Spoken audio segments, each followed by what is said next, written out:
The darkness of space stretched endlessly in every direction as Commander Marcus Cole sat alone in the cockpit of his ship, the Defiant Hope. Staring at the flickering console before him, he was not a hero, and he had never pretended to be one. He was just a salvage runner. A man who picked through the wreckage of dead ships and abandoned stations, selling whatever he could find to feed himself and keep his vessel flying for another days. Defiant Hope was old and tired, held together by patches and prayers and the kind of stubborn human engineering that refused to let anything die quietly. Marcus had spent 15 years in the outer reaches of the galaxy, far from Earth and far from the glittering civilizations that considered themselves the masters of the stars out here. Humanity was nothing special. The great empires barely acknowledged that humans existed at all. And when they did notice, it was usually with a mixture of pity and contempt. Humans were the newcomers, the primitives who had only discovered faster than light travel a century ago, while other species had been sailing between stars for thousands of years. Marcus had learned to accept this reality a long time ago.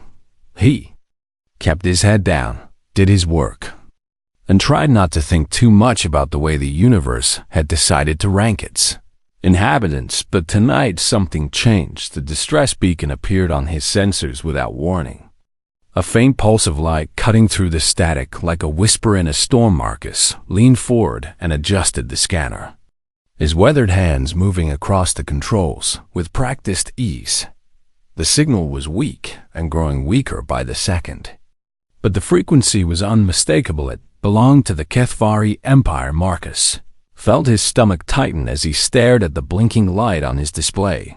The Kethvari were legends among the stars, beings of living crystal whose ships moved like creatures of pure light and whose technology was so advanced that humans could barely comprehend it. They had ruled their corner of the galaxy for 10,000 years, and they had made it very clear that species like humanity were beneath their attention. Marcus had only seen a Kethvari once from a distance, and the memory still haunted him. The alien had been beautiful and terrible, its crystalline body refracting light in patterns that seemed to shift reality itself. It had looked at him the way a human might look at an insect, with brief curiosity followed by complete dismissal. Every logical part of his brain told him to ignore the beacon and continue on his ways. The Kethvari had their own fleets, their own warriors, their own resources beyond counting. Whatever trouble one of their ships had found, it was not his problem and not his responsibility. But the beacon kept pulsing, growing weaker with each passing second, and Marcus Cole, despite everything he had seen and everything he had lost, could not bring himself to turn away from someone calling for help. Entered the coordinates and felt the Defiant Hope shudder as the engines engaged, carrying him toward the Veiled Nebula and whatever waited for him there. The journey took 6 hours, and during that time, Marcus tried to prepare himself for what he might find. The Veiled Nebula was a dangerous region of space, filled with radiation clouds and gravitational anomalies that could tear a ship apart without warning. Pirates and raiders loved to hunt in places like this, using the natural hazards as cover for their attacks. When the Defiant Hope finally emerged from its jump, Marcus understood immediately why the distress beacon had been so weak. The wreckage of a Kethvari vessel drifted through the void like a shattered jewel, its crystalline hull torn open and bleeding light into the darkness around it. Like wolves circling a wounded deer, moved a fleet of Scorn raiders. Marcus felt his blood turn cold at the sight of them. The Scorn were nightmares given form, cybernetic scavengers who harvested living beings for parts and sold whatever remained to the highest bidder. Their ships were ugly things, covered in spikes and weapons and the trophies of their countless victims. There were 9 of them, maybe 10. And they were slowly closing in on something at the center of the debris field. Marcus adjusted his sensors and found what they were hunting. A single life pod drifted among the wreckage, its emergency lights flickering weakly as power failed system by system inside, barely visible through the cracked viewport. He could see a figure made of crystal and light.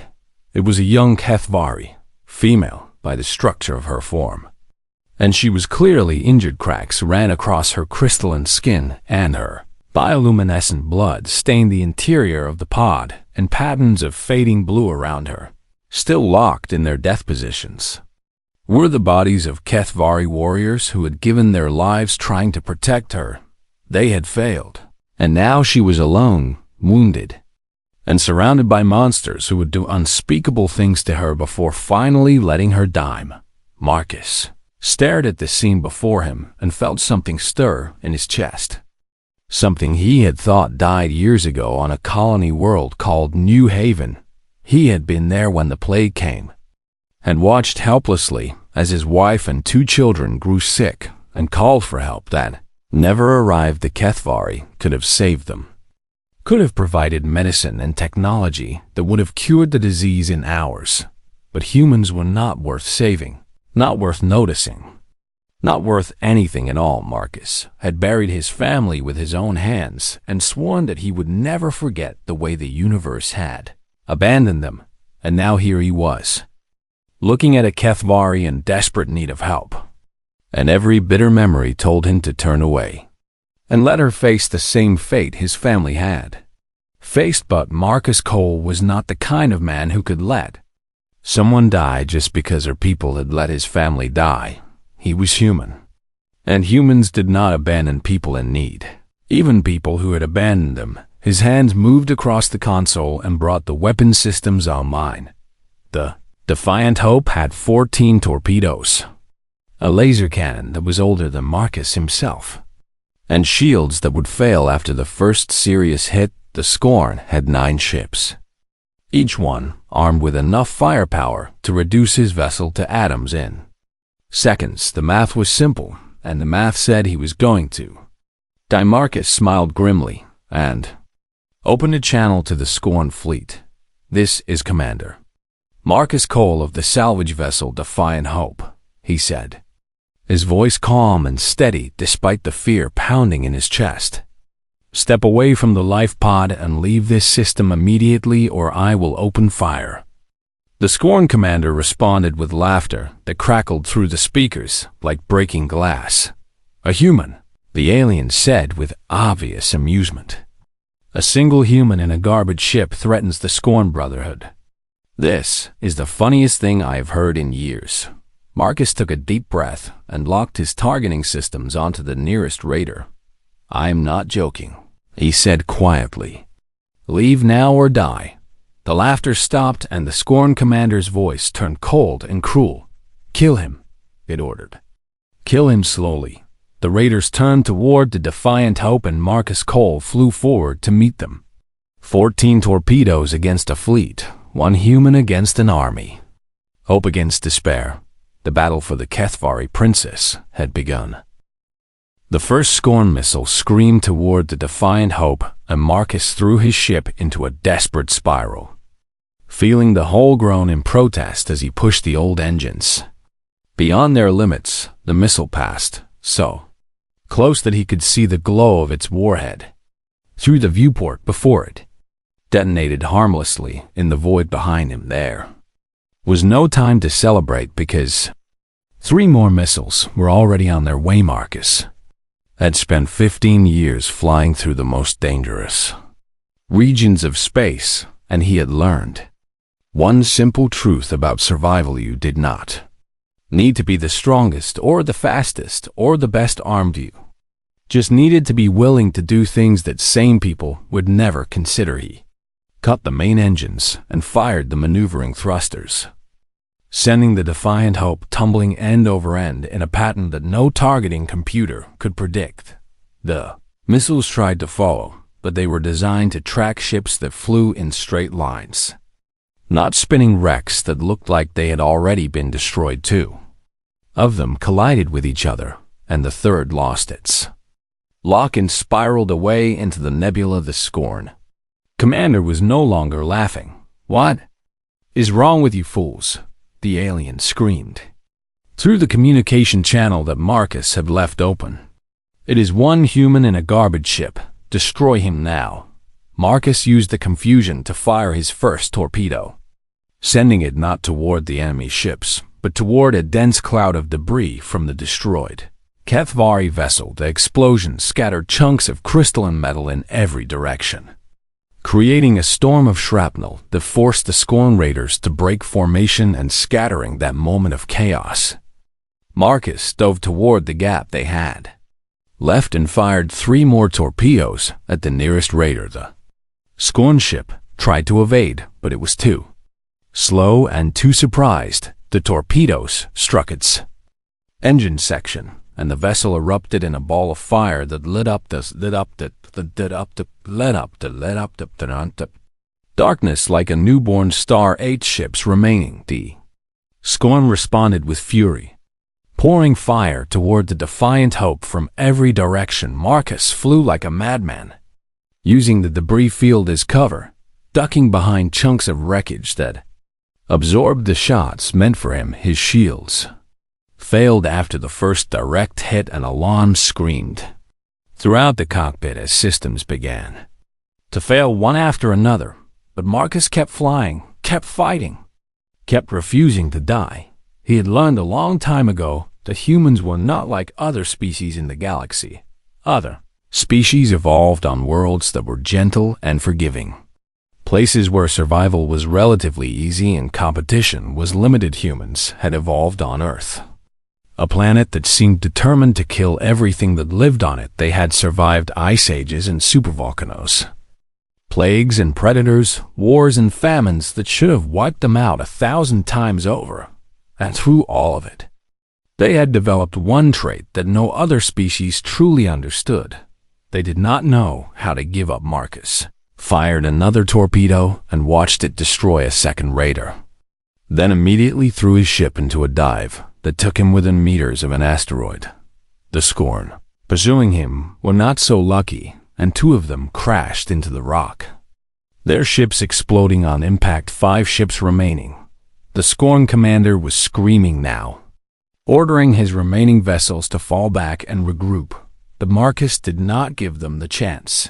He had 9 torpedoes left, and he used them all in a single devastating volley, spreading them across the Scorn formation in a pattern designed to maximize chaos and destruction. 3 more raiders died in the barrage, and the remaining 2 turned to flee, their courage finally broken by this impossible human who refused to accept defeat. Marcus let them go because he had more important things to worry about. The life pod was still drifting at the center of the debris field, and its power signature was growing weaker by the second. He guided the Defiant Hope toward it, ignoring the damage warnings that filled his displays and the smoke that was starting to fill the cockpit. The pod's viewport was cracked, and he could see the HFY female inside, her crystalline body dim and still. For a terrible moment, he thought she was already dead.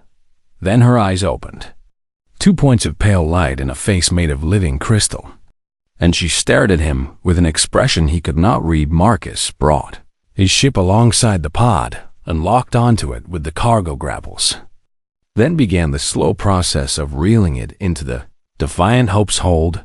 The young HFY watched him through the viewport the entire time, her ancient eyes filled with confusion and something that might have been wonder. When the pod was finally secure inside the cargo bay, Marcus left the cockpit and made his way down to meet his unexpected passenger. The air in the hold was cold and filled with the smell of burning circuits, but the pod was intact and its occupant was still alive. Marcus approached carefully, not wanting to frighten her, and knelt beside the viewport so that she could see his face. "My name is Marcus Cole," he said slowly, hoping she could understand him. "I am human, and I am here to help you." The HFY stared at him for a long moment, and then spoke in a voice that sounded like wind chimes in a gentle breeze. "Why?" she asked in broken common, the trade language of the galaxy. "My people are nothing to yours, and we have given you no reason to care about us." Marcus reached for the emergency release on the pod's hatch and began working to open it. "You were dying," he said simply. That was reason enough. The hatch opened with a hiss of escaping air, and Marcus reached inside to help the young HFY out of the pod. She was lighter than he expected. Her crystalline body warmed to the touch despite its appearance, and she leaned against him as he guided her toward the medical bay. Her wounds were severe, and he could see cracks running across her arms and chest, leaking the bioluminescent fluid that served as HFY blood. "What is your name?" Marcus asked as he helped her onto the medical table. "Silvethra," she whispered, her voice growing weaker. "I am called Silvethra." Marcus nodded and began pulling medical supplies from the cabinets, trying to remember everything he had ever read about HFY physiology. "Well, Silvethra," he said with a confidence he did not feel, "you are safe now, and I'm going to make sure you stay that way." She looked up at him with those strange crystalline eyes, and Marcus saw something there that he had never expected to see from a HFY trusted him. This primitive human from an insignificant species, to save her life when her own people had failed. Marcus did not know if he deserved that trust, but he was determined to earn. "I've got to work outside." The defiant hope drifted through the debris field, battered and broken but still flying, and somewhere in the depths of space, the two surviving Scorn Raiders were already sending messages to their masters, warning them about the human who had destroyed a fleet with nothing but courage and a ship held together by hope. Galaxy was about to learn something new about humanity. They were about to learn that humans never abandoned those in need, not even when the universe itself had abandoned them. 6 weeks had passed since the battle in the Veiled Nebula, and Marcus Cole was running out of time.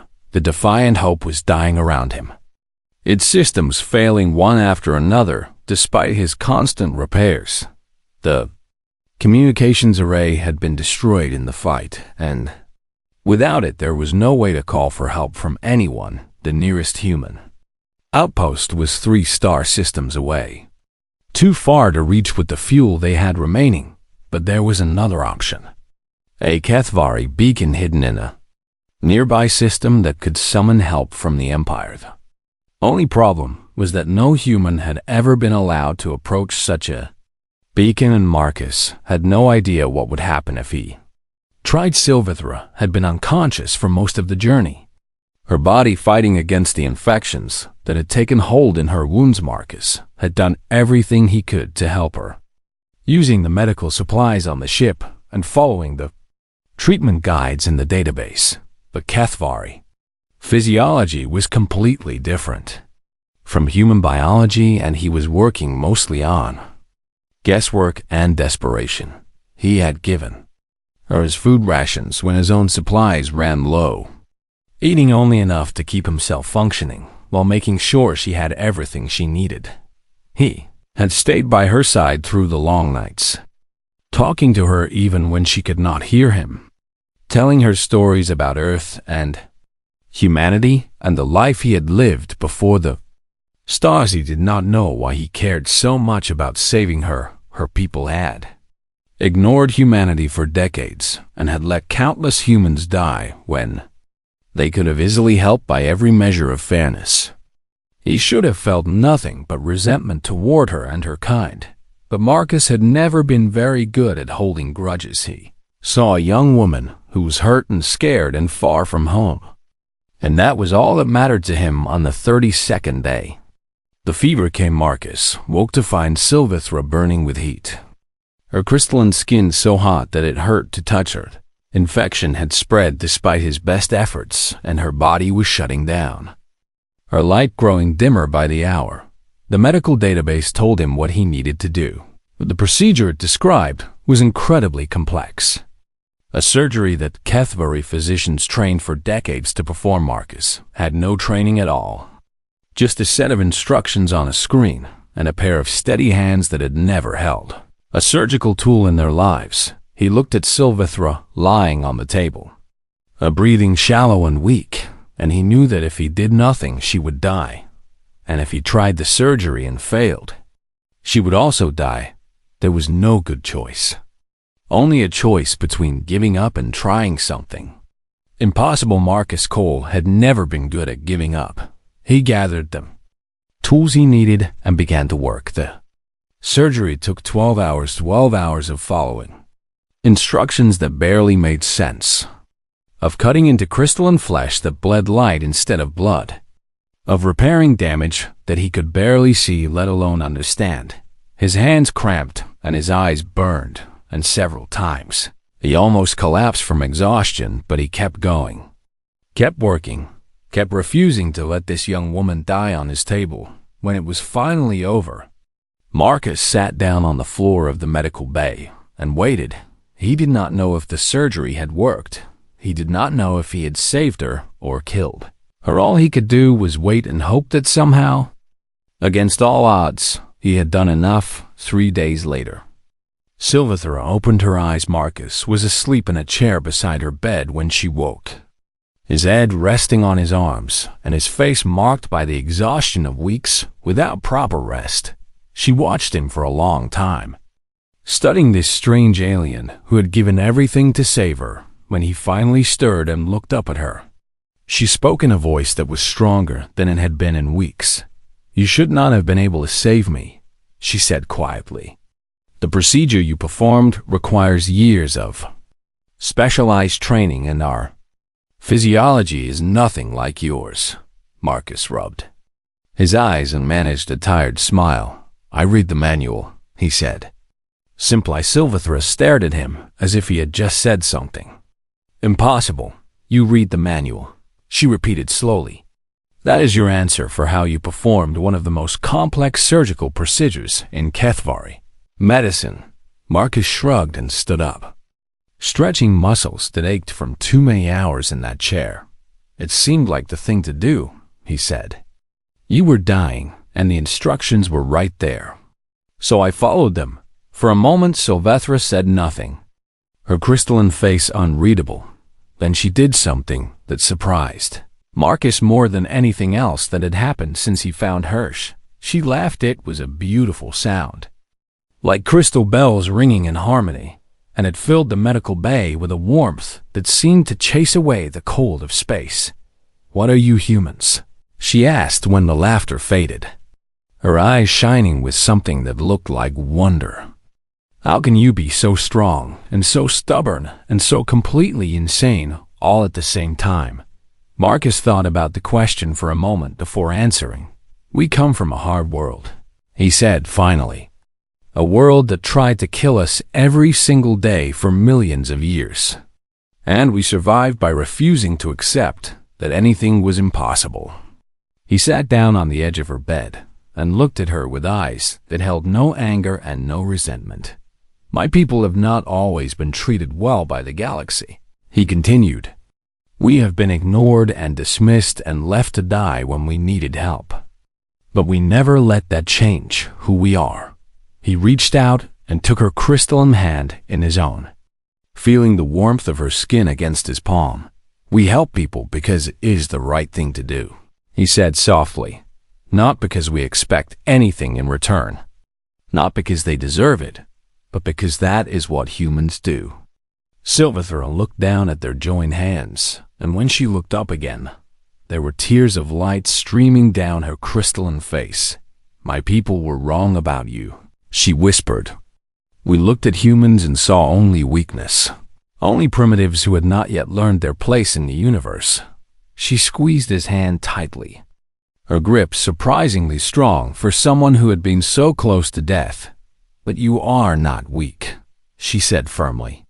"You are the strongest people I have ever known, and I will make sure that my mother knows what you did for me." Marcus felt something stir in his chest at her words, a warmth that he had not felt in a very long time. "Your mother?" he asked carefully. "Who was your mother exactly?" Silvethra smiled, and the light in her eyes blazed brighter than Marcus had ever seen it. "She is Queen Ethravol," she said simply, "ruler of the Kethvari Empire and the most powerful being in this sector of the galaxy." Marcus stared at her for a long moment as the implications of her words sank in. He had not just saved a random HFY noble, he had saved the daughter of the queen herself. "Well," he said finally, his voice remarkably calm considering the circumstances, "that is going to make things interesting." Silvethra laughed again, and the sound gave Marcus hope that somehow everything was going to be all right. They still had a long way to go, and the defiant hope was still falling apart around them. But for the first time since this journey began, Marcus believed that they were going to make it together. The HFY War fleet found them on the 43rd day. Marcus was in the cockpit when the sensors began screaming warnings, detecting ship after ship emerging from faster-than-light travel all around the defiant hope. He counted 20 vessels, then 50, then stopped counting when the number passed 100. Each ship was a masterpiece of crystalline engineering, beautiful and terrible, their hulls shimmering with colors that human eyes could barely process. They surrounded the defiant hope like a wall of living light, and Marcus felt his heart sink as he realized that he had no way to escape. Then the communications panel crackled to life, and a voice spoke in perfect common, demanding identification and threatening immediate destruction if they did not comply. Silvethra appeared beside him, still weak from her injuries, but standing on her own 2 feet for the first time in weeks. She reached past Marcus and activated the transmitter, sending out her biosignature, the unique pattern of light and energy that identified her as a member of the HFY royal family. The channel went silent for a long moment. Nothing happened, and Marcus wondered if he was about to be vaporized by a fleet that had been searching for its lost princess. Then, slowly, every ship in the Armada dipped its wings in a gesture of salute and respect. "They know who I am now," Silvethra said quietly. "They will escort us to my mother." Marcus nodded and sat back in his chair, feeling the tension drain from his body. "What happens when we get there?" he asked. "What happens to me?" Silvethra looked at him with eyes full of emotion that he could not quite read. "I do not know," she admitted. "My mother has been searching for me for weeks, and she will be grateful that I am alive. But you are human, and my people do not have a good history with your kind." She placed her hand on his shoulder and squeezed gently. "I will protect you," she promised. "Whatever happens, I will not let them hurt you." Marcus smiled and patted her hand with his own. "I appreciate that," he said, "but I have been taking care of myself for a long time, so do not worry about me too much." The journey to the HFY homeworld took 3 days. During that time, Marcus was moved from the Defiant Hope to one of the crystalline warships, where he was given a small cabin and told to wait. No one spoke to him except to bring him food and water, and the guards who stood outside his door looked at him with expressions that ranged from curiosity to contempt. On the morning of the 3rd day, the door opened and a squad of HFY warriors entered the cabin. They carried chains made of some kind of energy that glowed with a soft blue light, and they locked them around his wrists without saying a word. Marcus did not resist because there was nothing to gain from fighting. They led him through corridors of living crystal, past windows that looked out on a planet of impossible beauty, until they reached a door that was larger than any he had ever seen. The door opened, and Marcus found himself being pushed into a chamber that stole his breath. Away, the throne room of the HFY was a cathedral of light and crystal, its walls rising so high that they seemed to touch the sky itself. Thousands of HFY nobles filled the chamber, their crystalline bodies creating a rainbow of colors that shifted and changed with every movement. And at the far end of the room, seated on a throne of pure white light, was Queen Ethraval herself. Marcus had thought that Silvethra was beautiful, but her mother was something else entirely. The queen blazed with power that Marcus could feel even from across the chamber, her crystalline form radiating light that seemed to bend space around her. She was ancient, older than human civilization itself, and her eyes held the wisdom and the cruelty of someone who had watched empires rise and fall for thousands of years. The guards pushed Marcus forward until he stood at the base of the throne, his chains glowing brightly in the reflected light. The queen looked down at him, and her voice filled the chamber like thunder. "You are the human who took my daughter," she said. And the accusation in her words made half the court hold their breath. Marcus felt fear crawling up his spine, but he refused to let it show. On his face, he had faced down a scorn fleet with nothing but a salvage ship. He had performed surgery on an alien princess using instructions from a computer. He was not going to bow before this queen, no matter how powerful she was. "Yes," he said, his voice clear and steady. "She was dying, and I saved her life. And I would do it again." The silence that followed was absolute. No one in the history of the HFY Empire had ever spoken to the queen in such a way. The nobles waited for her to strike him down, to vaporize him where he stood for his insolence instead. The queen leaned forward on her throne and studied him with eyes that seemed to see right through his soul. "You dare speak to me with such defiance?" she asked, her voice soft but filled with danger. "You, a primitive from a species that we could wipe out with a single thought." Marcus met her gaze without flinching. "I dare because I have nothing to be ashamed of," he replied. "I found your daughter alone and wounded, surrounded by enemies who would have done terrible things to her. And I fought to save her because that is what my people do." He lifted his chained hands and gestured toward the watching court. "You can kill me if you want," he continued. "You can make an example of me to show the galaxy what happens to humans who interfere in HFY affairs. But it will not change what I did or why I did it." The queen stared at him for a long moment, and Marcus could not tell if she was impressed or furious then. A voice rang out from the side of the chamber, and everyone turned to see Sylvethra stepping forward. She was dressed in the royal robes of a princess, her wounds still visible, but her light burning brighter than ever. "Mother," she said firmly, "this human saved my life when no one else could. When our own warriors had failed, and I was moments from death." She walked toward Marcus and stood beside him, facing the queen with a courage that surprised even him. "He fought a fleet alone for me," she continued. "He starved so that I could eat. He learned our language so that he could comfort me.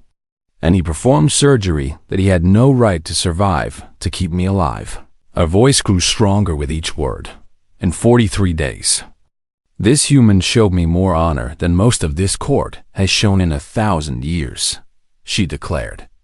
"And I will not stand by and watch him be punished for doing what none of you could do." The queen rose from her throne, and the chamber fell silent. She descended the steps slowly, her light blazing brighter with each step, until she stood directly before Marcus. She was taller than him by a full head, and her presence was overwhelming. But Marcus refused to look away. "Why?" the queen asked quietly. Her voice meant only for him.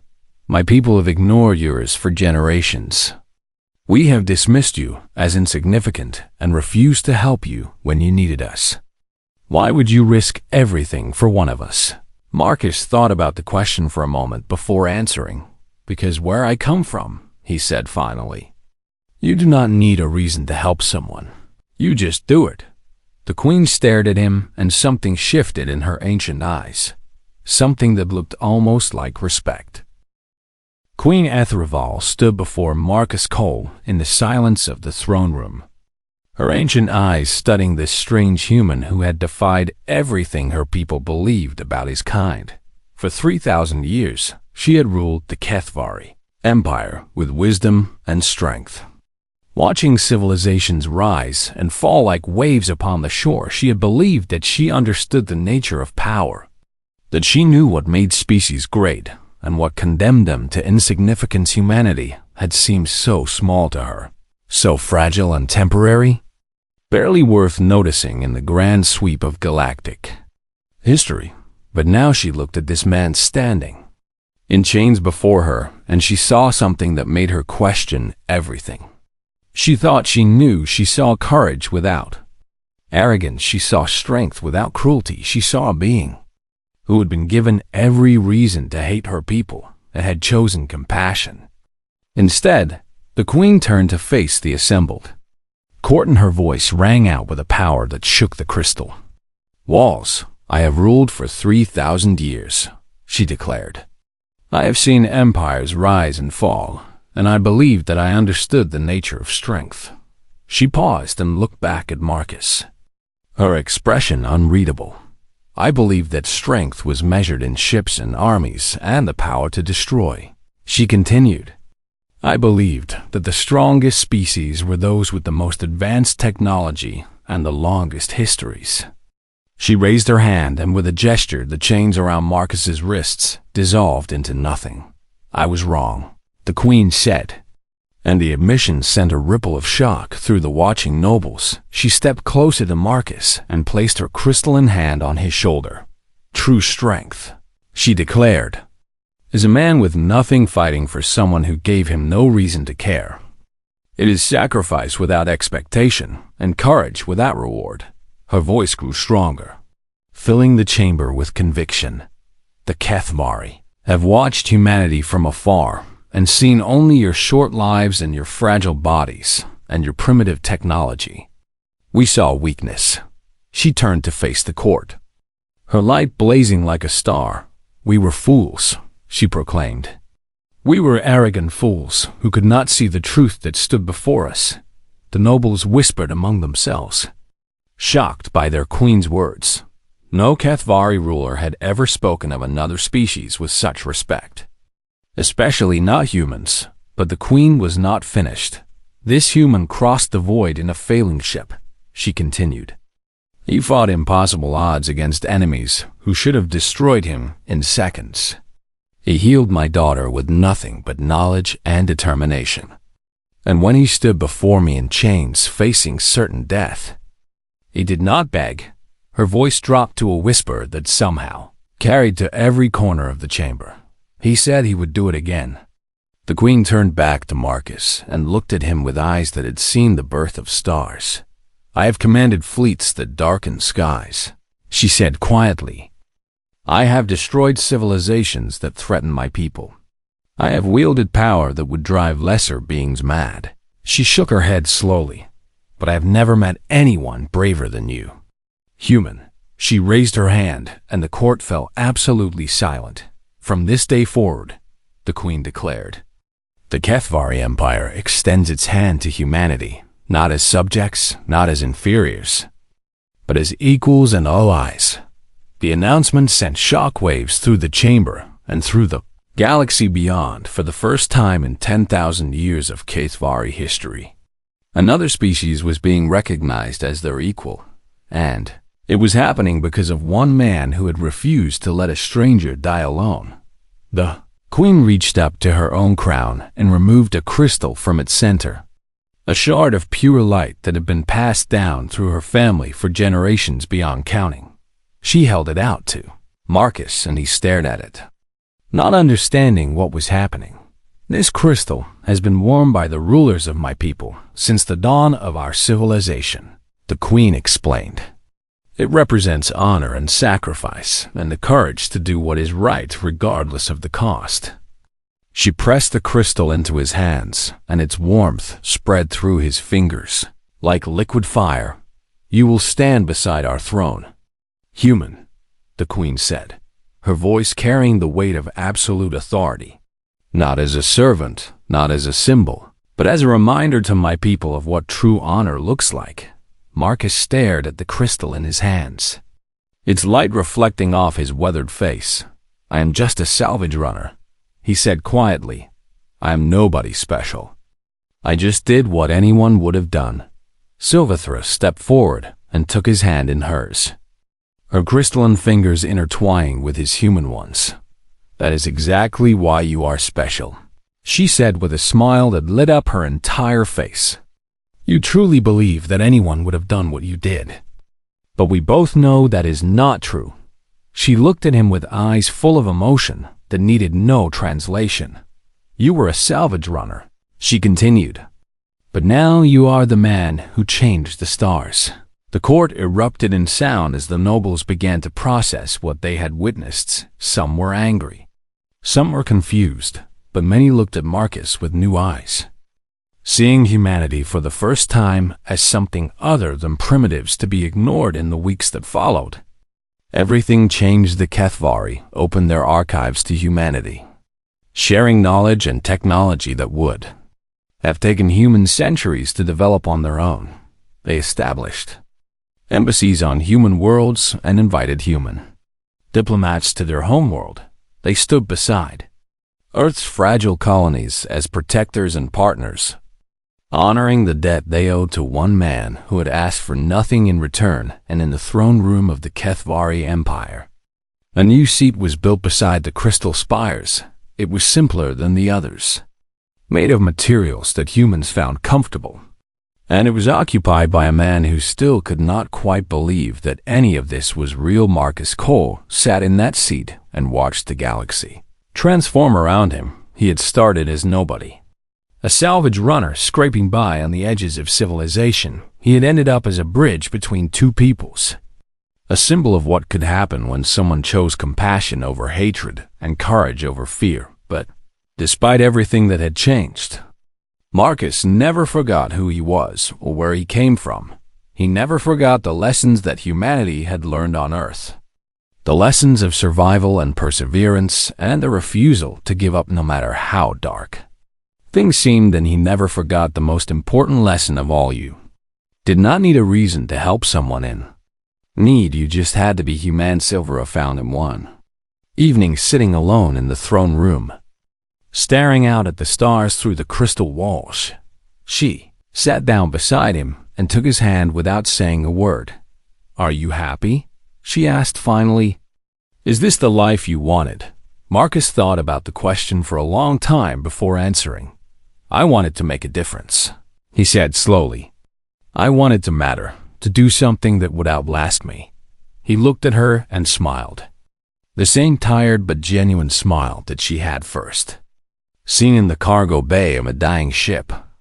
"Think I managed that?" he concluded. Silver leaned against him, and together they watched the stars wheel slowly overhead. Somewhere out there, humanity was waking up to a new reality, a galaxy where they were no longer alone and ignored. They had a place among the stars now, earned not through conquest or technology, but through the simple act of one man helping a stranger in need. The universe had finally learned what it meant to be human, and it would never be the same again.